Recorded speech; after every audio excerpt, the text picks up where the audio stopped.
1,000 people from India have applied for political asylum in Austria. For several months, there was no other country with more asylum seekers here. How would you explain that? Well, I mean, I don't know the numbers. If you say so, I have to take you at your word. But my sense is that when it comes to irregular migration, sometimes, you know, because these are done by syndicates and gangs, you never know where they end up with. I think what's important is not what happened in the past. It is that we have a commitment to ensure that movement and mobility is legal. We would like a regime, an agreed regime for that. It's good for the global workplace. It's good for the Austrian economy. And we have, that's one of the outcomes of my visit to Vienna. Another outcome is that you have assured Austria's foreign minister that India will take back all of the citizens who will not get asylum in Austria, which will probably be almost 100%. How fast will this happen? You know, look, in terms of our citizens, if they're proven to be our citizens, we obviously have an obligation in that regard. But what is important for us is to validate the fact that if there's somebody who's staying illegally, that they are our citizens. If there are citizens, usually we work it out between the governments concerned. I can't give you a time frame on it because it depends on what is the level of proof that is provided for us and what are the preparations on the Austrian side. So you did not agree on a time frame today?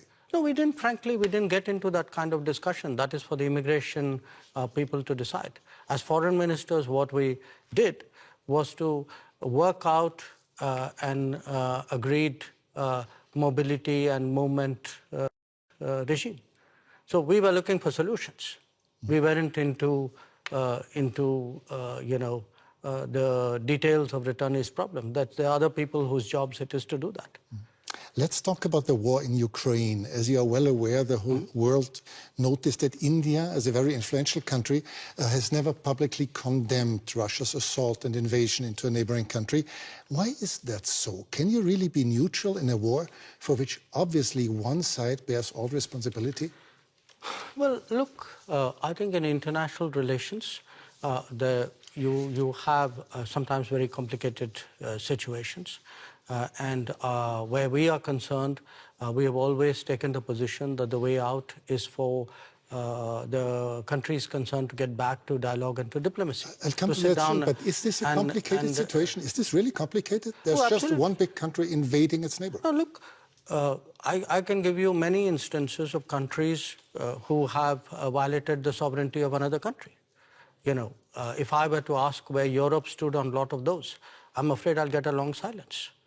So do understand one thing.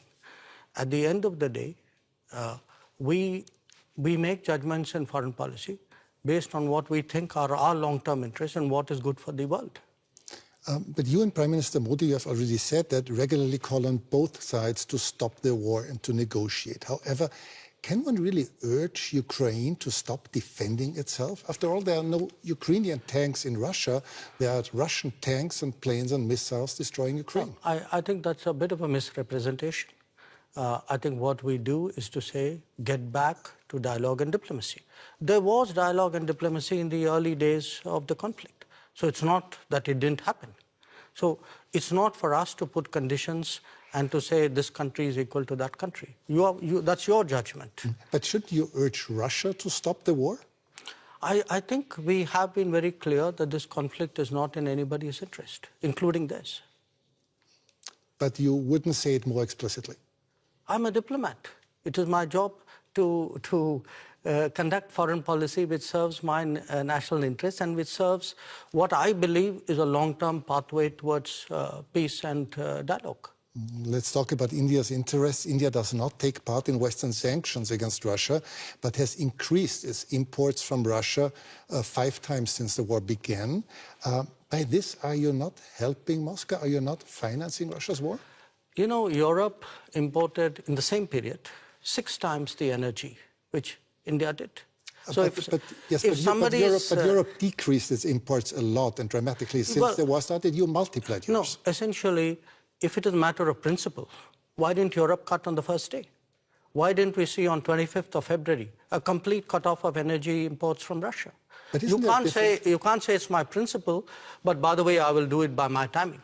Okay, but isn't it the difference between decreasing your imports but still making sure that Europe is not freezing to death in the winter, or just increasing your imports by 5 times? No, Europe has managed to reduce its imports while doing it in a manner in which it is comfortable for Europe. No, comfortable. If that, comfortable it's manageable. It's manageable. Maybe a little bit of an It's manageable. Now, if at 60,000 euros or whatever is your per capita income, you are so caring about your population. I have a population at $2,000. I also need energy. I'm not in a position to pay high prices. The price of oil has doubled. So, and what Europe is doing is also moving into the Middle East and diverting production out of the Middle East into Europe and raising prices. So European actions actually are putting pressure on the global oil markets and on my imports as well. So I think it's something which, if European political leadership understandably would like to soften the impact on their population, I think it's a privilege they should extend to other political leaderships as well. Are you reluctant toward Moscow as well, because Russia is India's most important supplier of weapons and military equipment? And therefore? Are you reluctant to criticize Moscow? No, I think, look, we have a relationship with Moscow. We've had a long-term relationship with Moscow. I think it's important to look at that history of the relationship. It was a relationship built in a period when Western democracies used to arm a military dictatorship called Pakistan and deny India defensive weapons. So if we are talking about principles, let's talk a little bit of history out here. So how did the Indian exposure to Russia and previously to Soviet Union get built up? Because the Western democracies, for whatever reason, decided that their natural partner in our part of the world was a military dictatorship. Would you consider India an ally of Russia?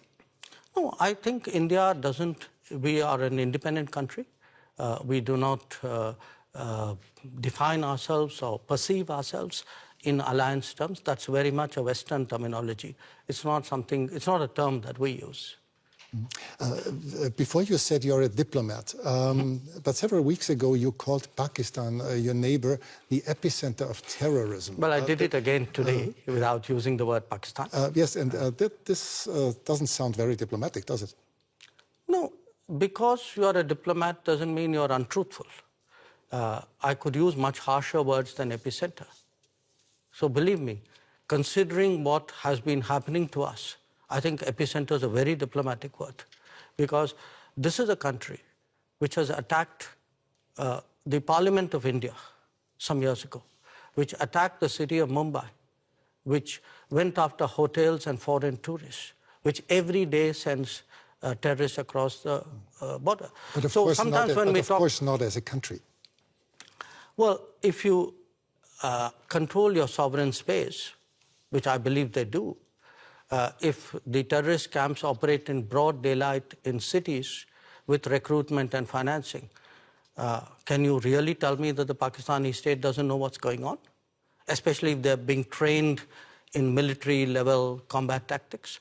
So, you know, when we speak about judgments and principles, why don't I hear sharp European condemnation of these practices which have been going on for multiple decades? Does the world have to be concerned that there someday will be a war between India and Pakistan? I think the world has to be concerned that there is terrorism going on, and the world often looks away.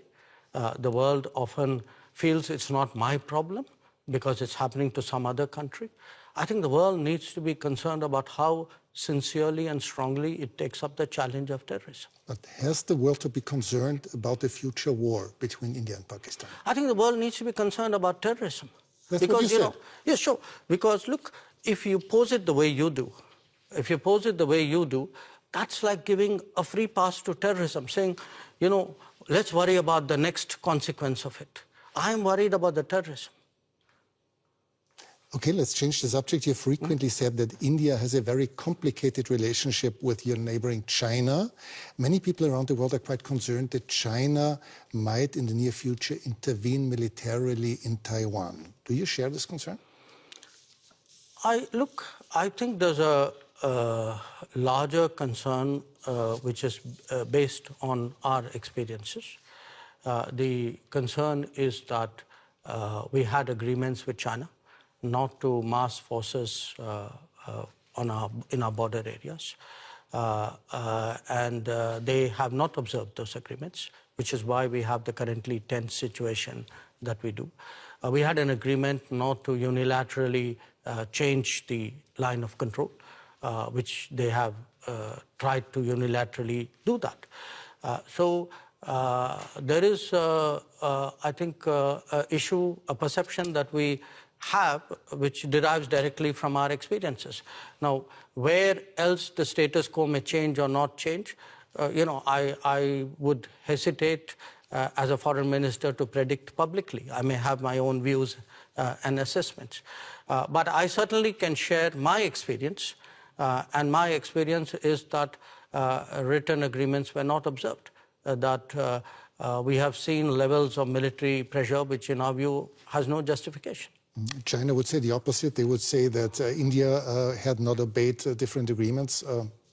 But obviously, you see no, I think it's difficult for China to say that for this reason. The record is very clear because today, there's a lot of transparency. You have satellite pictures. If you see who moved the forces to the border areas first, I think the record is very clear. So it's very difficult for China to say what you suggested they could. India will probably overtake China as the world's most populous country within this year. Is this fact of any political significance to India, or is it just a mere statistic? We'll know that when we reach there, won't we? Yeah, because we have never used numbers in that manner. Maybe other countries have. I would still say, to a large extent, it is a statistic, but you will have a situation where the world's most populous country is not among the permanent members of the Security Council. And what does it say about the state of the UN if that is the case? So it's a kind of both a yes and a no. It's partly a statistic, but I think it's a statistic which means a lot. For several years, you have called for a permanent seat on the Security Council, as have Brazil, as has Japan or Germany. How long will it take, from your point of view, till this reform of the Council will actually become reality? Well, ideally, we'd like it yesterday. Of course. But the problem, I think, is that those who are today enjoying the benefits of permanent membership clearly are not in a hurry to see reform. I think it's a very short-sighted view, in my opinion, because at the end of the day, the credibility of the UN and, frankly, their own interests and effectiveness is at stake. So my sense is it will take some time, hopefully not too much time. I can see a growing body of opinion among UN members who believe that there must be change. It's not just us. You have entire Africa, entire Latin America left out. Developing countries vastly underrepresented. I think the state of the world, this was an organization invented in 1945. It's 2023. And when you would have to guess for a year when this will happen, what would it be? No, I wouldn't guess because I know the complexities of this process. It's a tough one. I'd be honest with you. It's a tough one, but I don't think because it's a tough one we should give up. On the contrary, I think because it's a tough one, we should actually up the ante, increase the feeling in wide parts of the world that this reform is absolutely essential. Thanks so much for your time. Well, thank you. It's a great pleasure.